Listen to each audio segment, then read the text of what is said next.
fundamental también es que ese crédito, Carlos, claro que tiene que bajar de tasa de interés y mejorar los plazos, pero es elemental que pueda ser oportuno, que el crédito sea ágil, porque a veces nuestros productores, los campesinos, los agricultores, a la final sí logran conseguir tal vez un crédito en Ban Ecuador, pero para eso pasaron haciendo papeles durante 4 meses, que la garantía, que la garantía de la garantía, que la contragarantía, que la notaría, que la declaración y que los distintos papeles que se piden, que a veces son puramente de trámite, que no es que realmente sirven para evaluar el préstamo, terminan ahí almacenados en algún archivador.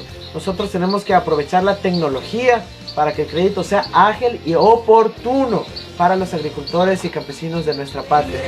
Mi presidente Andrés, ya tenemos presidente, mi presidente Andrés.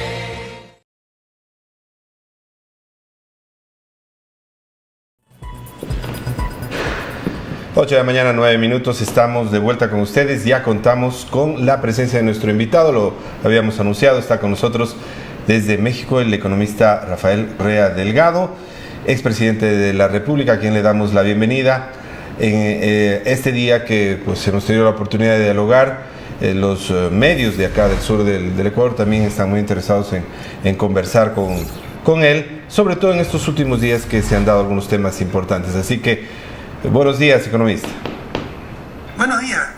Qué gusto poder hablar con usted, con esta nueva canal de televisión, Canal 25, y hablar con nuestra querida Loja y la patria entera. Un inmenso abrazo a todas y a todos.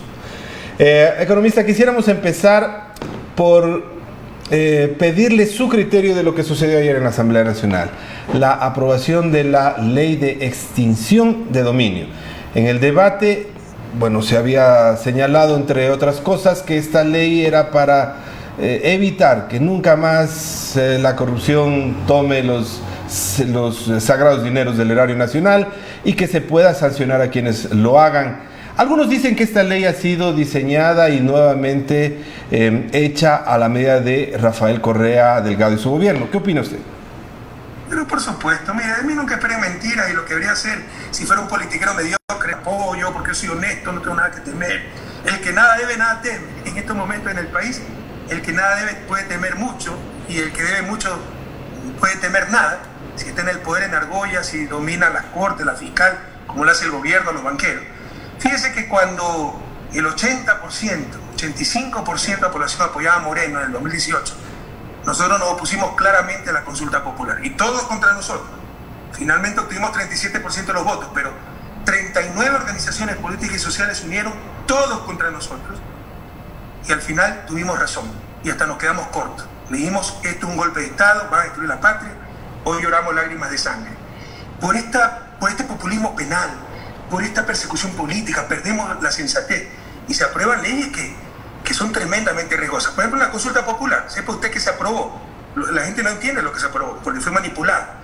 Pero si un joven de 18 años recibe una coima de $500 y se va 3 meses preso, no puede volver a ser ni vocal de junta parroquial en toda su vida. Pero si un joven de 18 años asesina y viola previamente a 30 mujeres, las tortura y las asesina luego de violarlas, ¿no?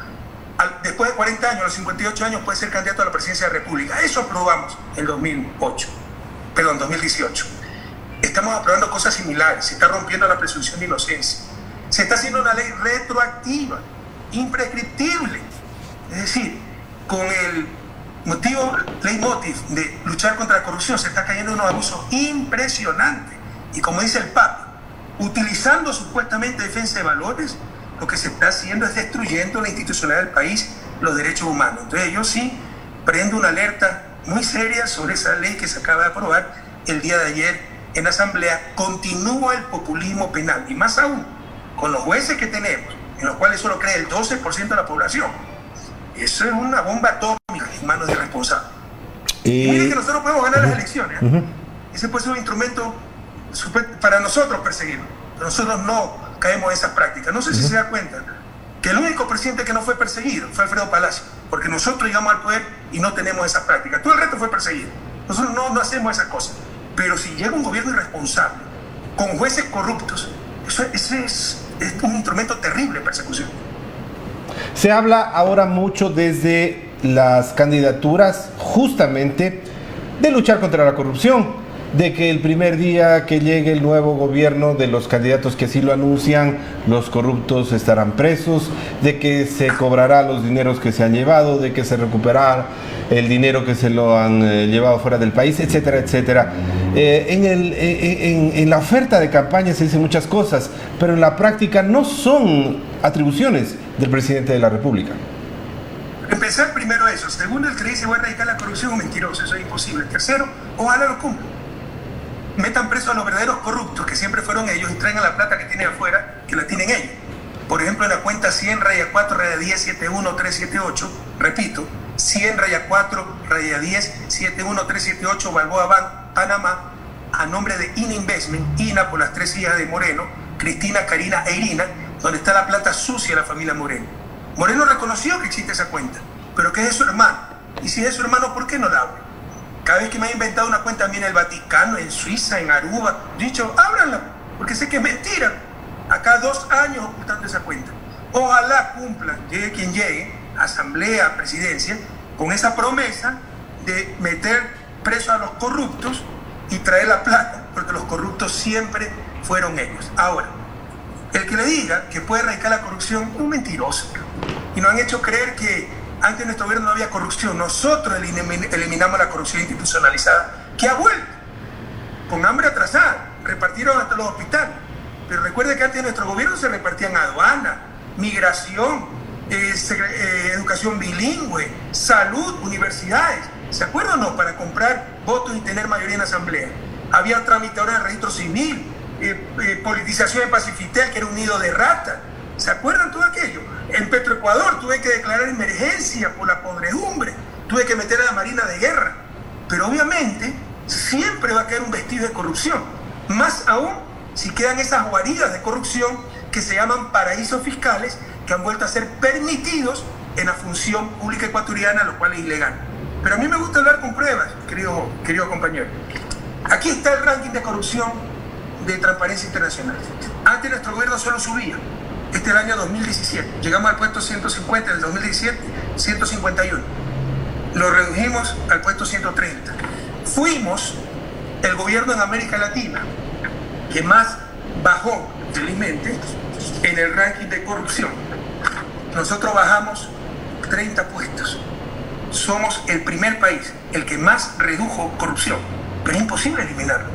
O sea, nos atacan es por el ejercicio del gobierno. En 10 años es imposible no tener un caso de corrupción. Pero otra cosa es tolerar la corrupción. Otra cosa es institucionalizar la corrupción.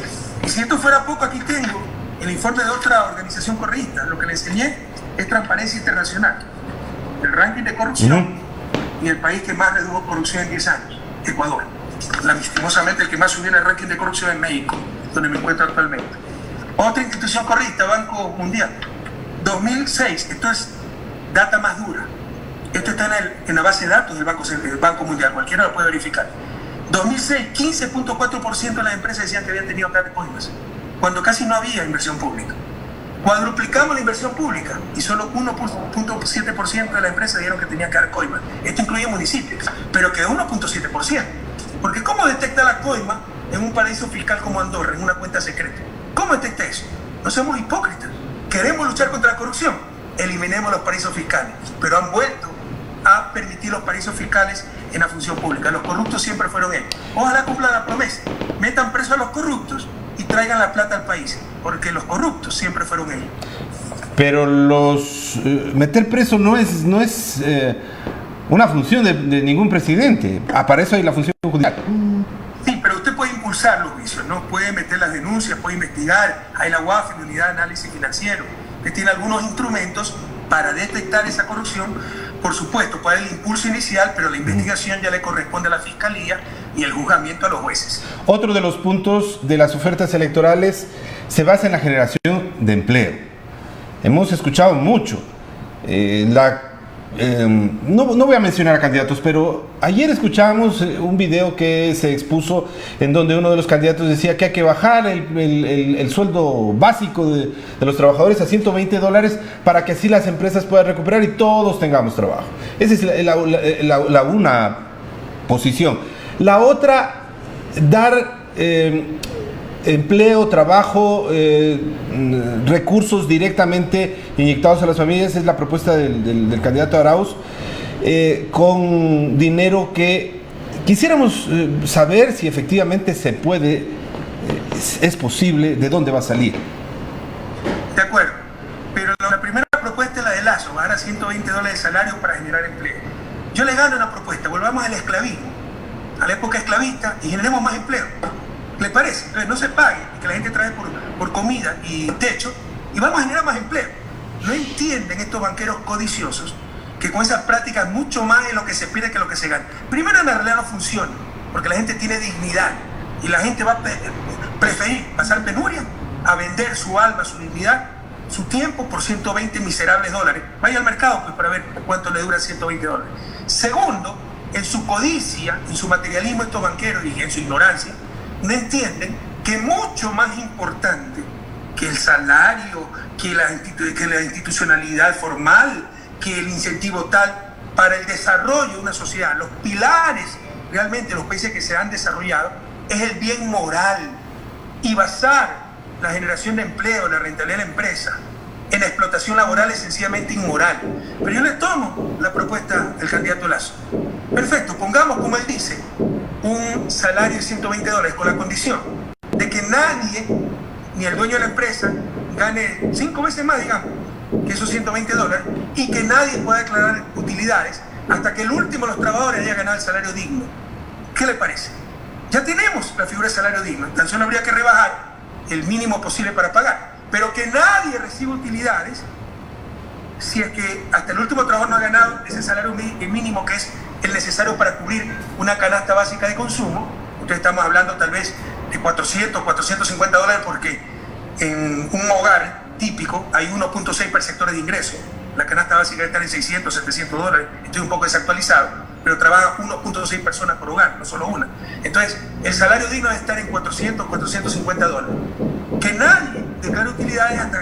Puede pagar 120 dólares si no queda más remedio, pero nadie me declara un centavo de utilidad hasta que hasta el último de los trabajadores haya ganado el salario digno, 400, 450 dólares. Y nadie pueda ganar más de 5 veces de lo que le están pagando al último de sus trabajadores. ¿Qué le parece? ¿Aceptemos la propuesta o esas condiciones? Sobre lo que propone Arauz, todo está perfectamente definido, perfectamente identificado. Tenemos un potente paquete de 8.475 millones de dólares para rescatar a la economía. Trump hace pocos días anunció un paquete de 900.000 millones de dólares para rescatar a la economía estadounidense.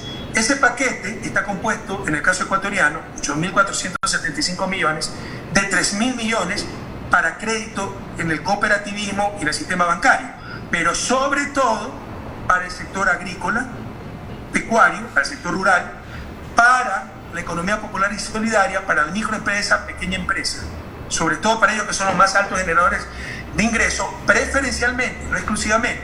También va a haber para la mediana industria, la gran industria, pero los mayores generadores de empleo, no nos perdamos, es la economía popular y solidaria, la microempresa y la pequeña empresa, y son los que más respaldo necesitan, sobre todo porque no acceden en buenas condiciones al crédito bancario. Otros 3.000 millones de dólares es para los gobiernos locales, que con la obra pública, el municipio con el asfaltado de calle, adoquinamiento, son altos generadores de empleo. Otros 1.000 millones es para copago de la nómina de trabajadores, que lo está haciendo Argentina, lo está haciendo muchos países. ¿Cómo le exigen al dueño de un restaurante, de un hotel, que no ha tenido clientes 3 meses, que siga pagando la nómina de 6 trabajadores? Pero lo primero que había que hacer era evitar el desempleo. Entonces hay programas en otros países diciéndole, yo pago el 50% de la nómina. Para eso son esos 1.000 millones de dólares, y 475 millones para recontratar funcionarios públicos que criminalmente este gobierno, cuando la prioridad era proteger el empleo, los votó al desempleo en plena crisis. Y dentro de esos funcionarios públicos no está el pipón, como algunos se imaginan, de un escritorio. Están los médicos, están los maestros. Hay que recontratar a esa gente. Y hay los $1.000 para 1 millón de familias, 1.000 millones para, como bono emergente, para un fuerte impulso a la economía, porque los pobres, a las madres que se les va a dar ese dinero, no es que consumen en Miami. Con eso van a pagar lo que fiaron en la tienda. Con esa platita el dueño de la tienda va a poder pagar el alquiler atrasado. Con ese alquiler, el dueño de la casa, que ya es clase media, clase alta probablemente, va a volver a invitar a su esposa al restaurante. Con esa platita el dueño del restaurante va a poder recontratar los 2 meseros que despidió, y con esa platita los 2 meseros pagan nuevamente a los que ven en la tienda y se genera un círculo virtuoso de reactivación de la economía. Esos 1.000 millones es menos del 1% del PIB. La sucretización, el salvataje para los empresarios, en el 84, gobierno Osvaldo Hurtado, presidente de Junta Monetaria Abelardo Pachano, costó más de 8% del PIB. El salvataje bancario para los ricos, en el 99, costó más del 25% del PIB. Ahora que para los pobres, menos del 1% del PIB, sí es demagogia. Ya basta. Sepamos indignarnos, digamos, ya basta. Esta vez el salvataje va a ser para los pobres, va a ser para las grandes mayorías. ¿Y quién lo va a pagar? Esa es la gran pregunta. Qué buena pregunta, porque eso, si no es demagogia, Claro. decir que vamos a dar sueldo a la familia, cuando antes decían que no había que dar nada a las amas de casa, bajando impuestos, ¿no? Pura demagogia. Tenemos en este momento 8.300 millones de dólares inmovilizados, financiando a Suiza en el Banco de Basilea, aunque no lo crean. Pero es la reserva. La gente repite lo que le transmite cierta prensa y pseudo analistas. ¿Qué es la reserva en dolarización? La Reserva Monetaria Internacional en un país con moneda nacional sirve para respaldar esa moneda nacional. Las monedas nacionales en el mundo moderno son convertibles por ley. En Colombia, si 3.000 pesos es $1, por ley usted puede ir al Banco Central con sus 3.000 pesos y el Banco Central les tiene que dar el dólar, por ley. Entonces la Reserva Monetaria Internacional sirve para respaldar la moneda nacional. Ecuador no tiene moneda nacional. La reserva monetaria es básicamente la plata del sector público, 80%, y 20, 30%, depende, las reservas técnicas de los bancos, que no hay que tocarlo. Pero esa plata del propio sector público tiene que estar trabajando para reactivar la economía.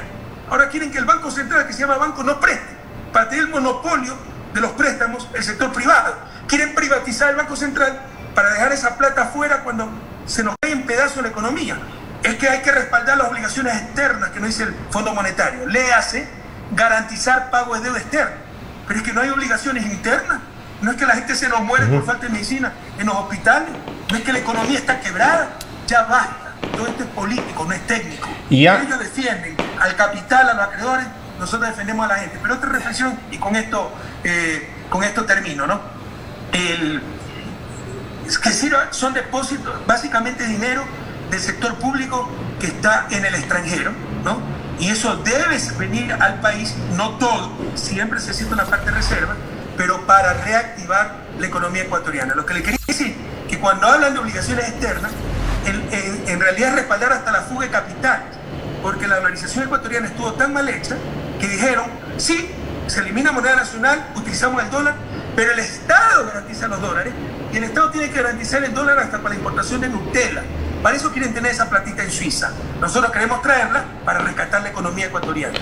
Ya que nos metimos al tema de la dolarización, ¿cómo analizar o cómo explicar un poco la posición que se ha hecho o se ha puesto en evidencia, sobre todo en redes sociales, sobre la idea de desdolarizar la economía que había planteado el candidato Arauz, luego la aclaración de que debe continuar la dolarización y finalmente cómo sostenerla? Bueno, ya hemos hablado de esto con Rafael Correa, pero vale nuevamente insistir.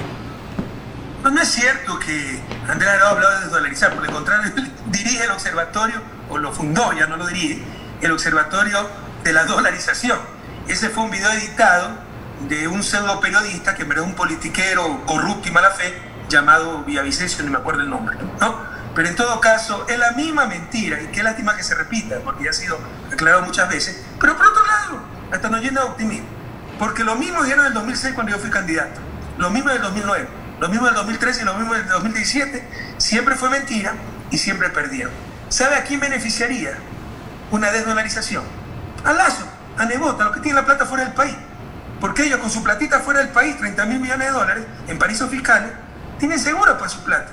Si hubiera una desdolarización con una moneda nacional, vuelven a traer sus capitales al país, compran esa moneda nacional devaluada y se vuelven más multimillonarios de lo que son.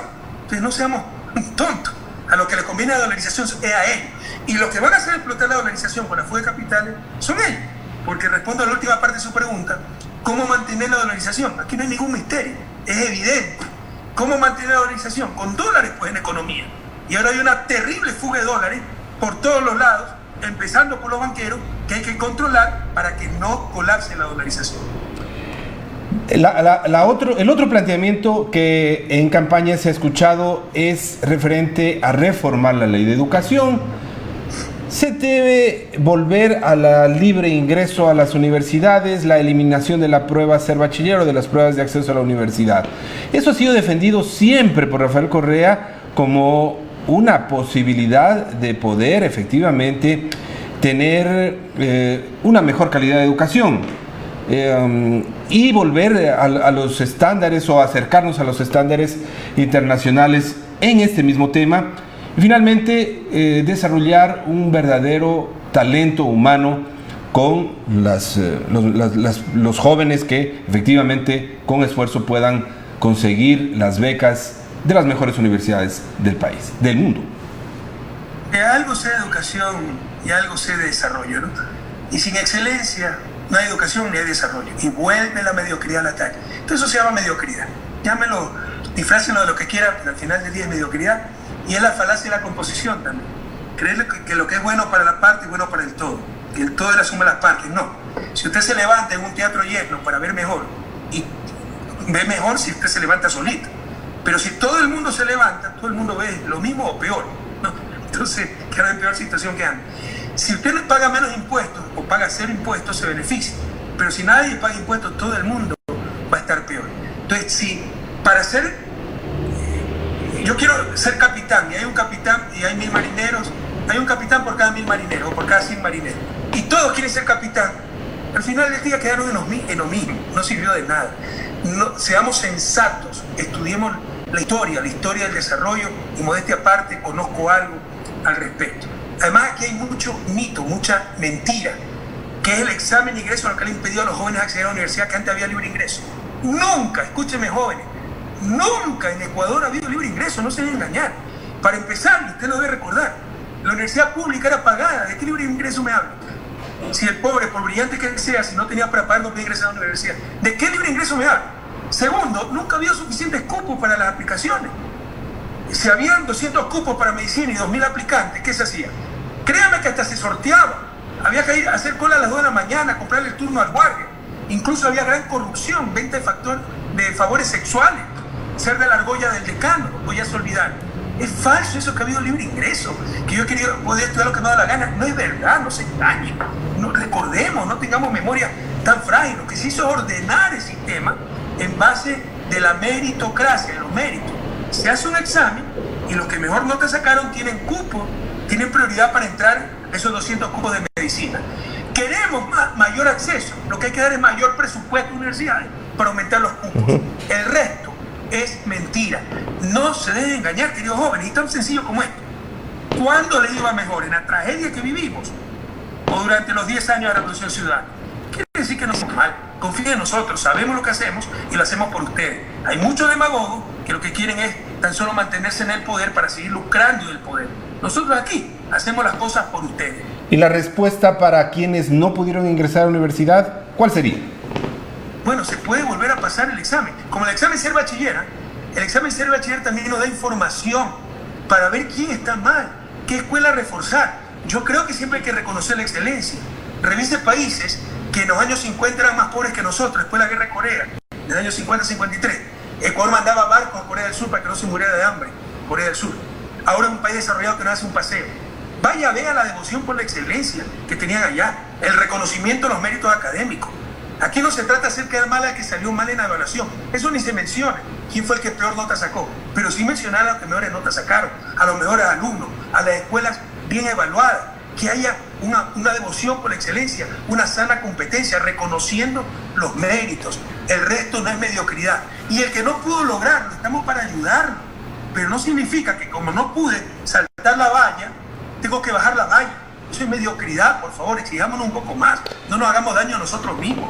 Economista, quisiéramos aprovechar estos últimos minutos para hablar sobre los temas coyunturales de Loja. Hace pocos minutos estábamos conversando con la candidata Joana Ortiz, que encabeza la lista de Centro Democrático de la Alianza UNES. Ella hablaba de dos aspectos fundamentales. Dentro de lo que tiene que ver a leyes, reformar la ley de desarrollo fronterizo, para que esta ley efectivamente pueda servir de incentivo para las provincias que están en frontera, y no solo para los 40 kilómetros de la línea de frontera hacia adentro que dice la ley. Pero esto no solo para Loja, sino para todas las provincias que están en el cordón fronterizo, en el norte, en el sur y también en la parte amazónica. Eso implica recursos, apoyar este tipo de leyes, pero no solo para que queden escritas, sino para que los recursos, los incentivos y el desarrollo pueda llegar a este sector o a estos sectores del país. Punto uno.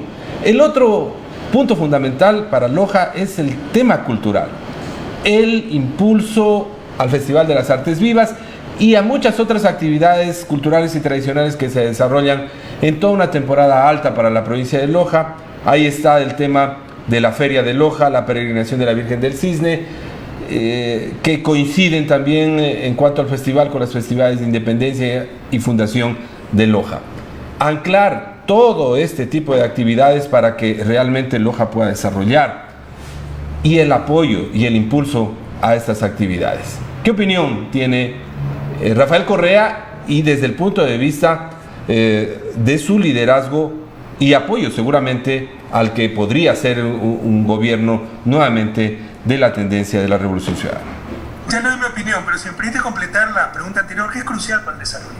Sin educación de calidad no tendremos desarrollo, y es mi pasión también la educación, ¿no? Toda mi vida perteneció a la academia.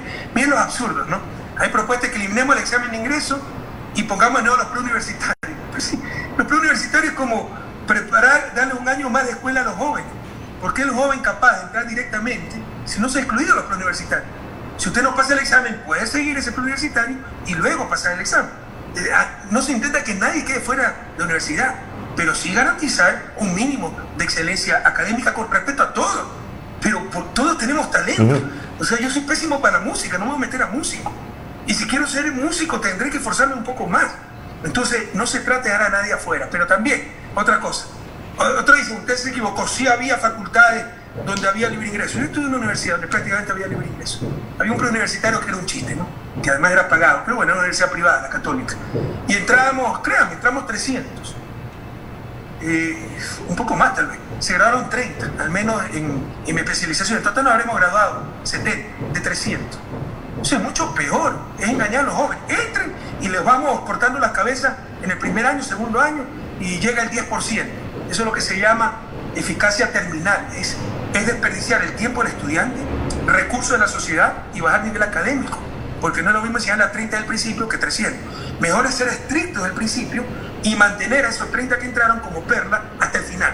Que entren 30 y se gradúan 30. No, libre ingreso, entran 300 y se gradúan 30. Es burlarse de los ciudadanos, es desperdiciar recursos, es bajar nivel académico. Créame que si en algo sabemos lo que hacemos en el área educativa. No se dejen engañar jóvenes por los mediocres de siempre y sencillamente pregúntense cuándo le iba mejor. Ahora, en esta tragedia o durante los 10 años de nuestro gobierno, con las becas y tantas otras cosas. Con respecto a su pregunta, miren, si la solución fuera ley, Ecuador fuera un país desarrollado, fuéramos Suiza. Y en verdad el país más desarrollado, de acuerdo al ranking de Naciones Unidas, es Noruega, y el país más feliz, de acuerdo al índice de felicidad, es Dinamarca. Ya fuéramos Noruega, Dinamarca o Suiza. Pero no es cuestión de leyes, es cuestión de voluntad política. Y eso lo aplicamos durante nuestro gobierno. Yo establecí la población viviendo en línea fronteriza es el 3%. Pero no es rentable invertir políticamente. ¿Por qué? Porque está dispersa esa población. Pero obviamente es un imperativo ético de justicia, ¿no? Y de seguridad incluso. Porque la base de la seguridad es la seguridad humana, el desarrollo humano. Y yo establecí entonces, si es 3% la población en frontera, por lo menos 3% del gasto público y particularmente la inversión pública de estar en zona de frontera. Y se controlaba eso estrictamente y pedía informes en cada gabinete. Créame, no se trata de ley. Si fuera por ley, ya fuéramos desarrollados. Se trata de voluntad política de quienes nos gobiernan. Eso con respecto a su primera pregunta. Con respecto a su segunda pregunta, mire, la vida pública alguna vez es ingrata, pero bueno, nos queda la satisfacción del deber cumplido. Recuerden cómo dijeron los elefantes blancos, los grandes hospitales que ya no se hacen. Bueno, esos elefantes blancos, ¿cuántas vidas han salvado? Imagínense si esos elefantes blancos en Loja, en Guayaquil, en Quito, en Cuenca, cuántos muertos más tuviéramos con esta terrible pandemia que ha sido terriblemente manejada. Dicho sea de paso, ha habido negligencia criminal. Eso es lo que realmente da satisfacción a la gente honrada, a los políticos sanos que solo buscamos el bien común. ¿Cuánta difamación hemos recibido por el Festival de Artes vivas de Loja, y muchas veces por los lojanos, qué triste, porque aquí nos jugamos muchas cosas por proteger este festival. Los lojanos deben tener claro que nunca el centralismo quiteño quiso este festival. Mis propios ministros lo boicoteaban por la argolla quiteña, por esa argolla cultural que se creen los iluminados, dueños de la cultura, dueños de todo, dueños de la inteligencia, los iluminados. Entonces ellos no querían los 3 millones para el Festival de Cuenca. Querían repartirlo entre los gestores culturales, $50.000 por aquí, $50.000 por acá. Exigían, se creían con derecho, como que sea obligación del Estado financiar esos proyectos. Cuando nosotros confiamos en este festival a nivel internacional, en Loja, por ser capital de la cultura, por ser cuna de Benjamín Carrión. Y el último año, hicimos el primer año, fue un éxito rotundo el festival.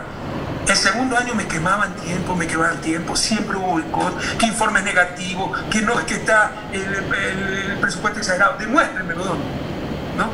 Entonces boicoteaban, esperaba que se acabe mi gobierno, para no firmarlo nunca, para decir que hay que hacer concursos, no es verdad. Ya lo había hecho la productora con éxito, el primer año se le podía dar nuevamente el contrato a la misma productora, eso lo permite la ley. Lo que quería era quemar tiempo, para que en noviembre decir, no se pudo hacer el festival, se acabó, solo fue una vez, fue bonito, un lindo recuerdo y se acabó. Por eso yo impulsé que se firme y que lo revise quien le dé la gana, ¿ya? Ese contrato de producción por 2 años. Normalmente un festival se firma el contrato por 5 años para evitar que el centralismo quiteño desaparezca, elimine el festival. Y hay cuántas infamias se reciben, no importa. Prefiero 1000 veces recibir esas infamias que haber permitido que se eliminara el Festival de Loja. Eso lo debe tener muy claro. Loja es la capital cultural del Ecuador, pero debe convertirse no solamente en capital cultural de Ecuador, sino en una potencia cultural a nivel, por lo menos, de América Latina. Hay que mencionar que gracias a la institucionalización del festival se pudo lograr que no se lo lleven. Se dio la pelea desde la asamblea con Verónica Arias. Recuerde que Juan Fernando Velasco, sí, gracias a Verónica Arias, se tiene la ley y se convirtió en ley el festival. Pero es triste que para algo tan concreto, tan obvio como un festival de arte viva, se tenga que hacer una ley para que no se lo lleve el centralismo. Créeme que eso nos debe preocupar. Fue necesario, porque si no lo hubieran eliminado. Pero es triste, nos demuestra el centralismo y la realidad ecuatoriana. En todo caso,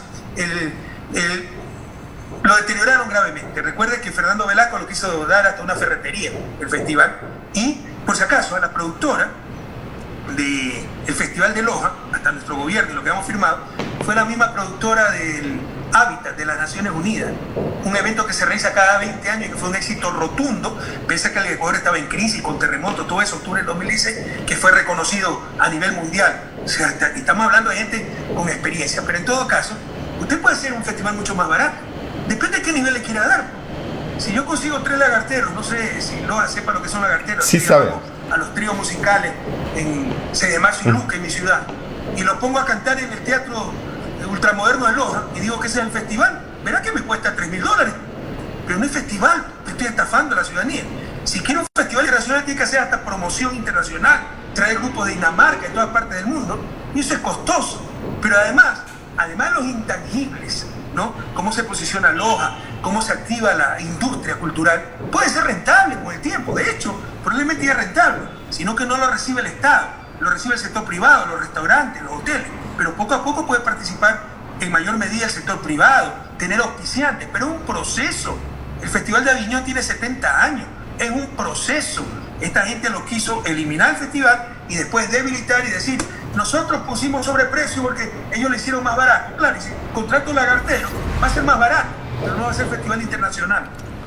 Muchísimas gracias, economista, por habernos acompañado esta mañana para conversar estos temas importantes para Loja. Sus palabras finales a este sector del país. Ojalá que aquellos odiadores que hay en Loja, ¿no? Que es terrible, insultos, tiene mucha influencia el MPD y toda esa gente, ¿no? Que solo sabe odiar. Incluso los propios anticorristas, ¿qué daño le ha hecho el odio? ¿A dónde nos ha llevado el odio? A los mismos anticorristas les pregunto, ¿es que tú, tu familia, vive mejor ahora en esta tragedia durante el gobierno? Seamos menos viscerales, más cerebrales, ese es el problema de los latinoamericanos. Claramente, año 2007, 2017, pese a todo el lodo que han tratado de echar, fueron años de prosperidad, de justicia, se ve el avance día a día, se veían las obras, no nos sentamos a llorar, el propio Teatro de Loja, fue una obra de la prefectura, ya se olvidaron. Tuve que derrumbar lo poco que se había hecho porque estaba mal hecho y construir el Teatro Ultramoderno de Loja, Pero no nos pusimos a llorar, nos pusimos a trabajar. Ya recuperamos la patria una vez, el 2007. Ahora la situación es mucho más grave. Estamos en la peor crisis de la historia. Vamos a crecer el doble que en la crisis del 99. Pero también tenemos más equipo, más experiencia, políticas comprobadas. Ya rescatamos la patria una vez. La volveremos a rescatar. No se trata de correísmo, anticorreísmo. ¿Cuánto daño le ha hecho el odio inoculado en el corazón de los anticorristas? Y no sé, algunos me odian y ni me conocen. No se trata de izquierda o derecha, se trata del amarillo, azul y rojo. Tenemos la peor crisis de la historia. Se trata de apostar por la gente comprobada, las políticas comprobadas por expertos de economía. Recuerden que somos listas unis, necesitamos mayoría en la asamblea para derogar todas las leyes criminales que está aprobando a última hora esta asamblea, el gobierno, la ley de apoyo humanitario, la privatización del Banco Central. Así que también, para asambleístas de Loja, por favor, todo todito uno. Somos listas uno, recuerda. Todo todito uno y recuperaremos juntos nuevamente la patria y el futuro. Un inmenso abrazo, Loja querido. Muchísimas gracias, el economista Rafael Correa, quien le pedimos que se quede un minuto nada más ahí mientras nos despedimos de ustedes, amigos televidentes, en esta emisión que se ha prolongado un poquito más, pero era necesario para poder conversar con nuestro invitado. Nos despedimos. Muchas gracias. Que tengan un excelente resto del día.